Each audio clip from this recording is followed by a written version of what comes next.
Bonjour et bienvenue chez Pousse-Clané. Aujourd'hui pour le conseil du mois, nous allons parler des deux ravageurs du palmier, à savoir donc le papillon palmivore ainsi que le charançon rouge du palmier.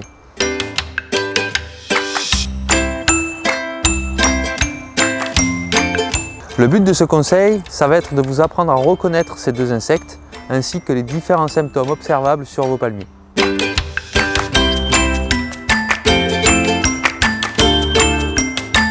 Voici une palme de Phoenix canarensis, donc c'est le palmier le plus touché sur le pourtour méditerranéen. Quand le papillon à l'été vole et décide de venir pondre à l'intérieur de votre palmier, il va venir se poser simplement à la base de votre palme et au dos, ici exactement. Il va venir piquer et déposer ses œufs. Les dégâts causés par un papillon sur un palmier sont locaux, pour la simple et bonne raison que la chenille en fait est cannibale. Elle se mange entre elles et le savent, et donc du coup creuse des galeries distinctes qui ne se croisent jamais.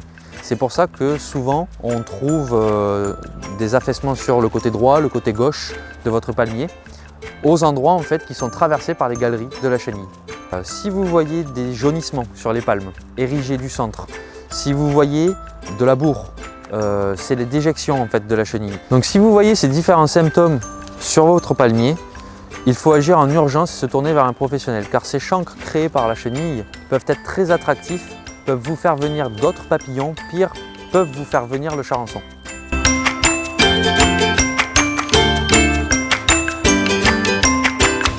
Le charançon rouge du palmier, c'est un coléoptère, donc un scarabée. Tout comme le papillon, il vole à l'été, dès la fin du mois de mai.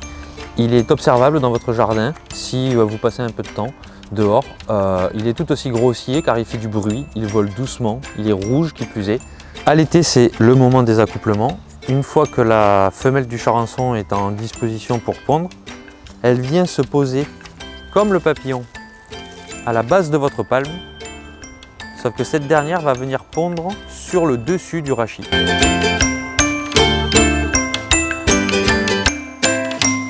Donc chez la larve du charançon, pas de cannibalisme.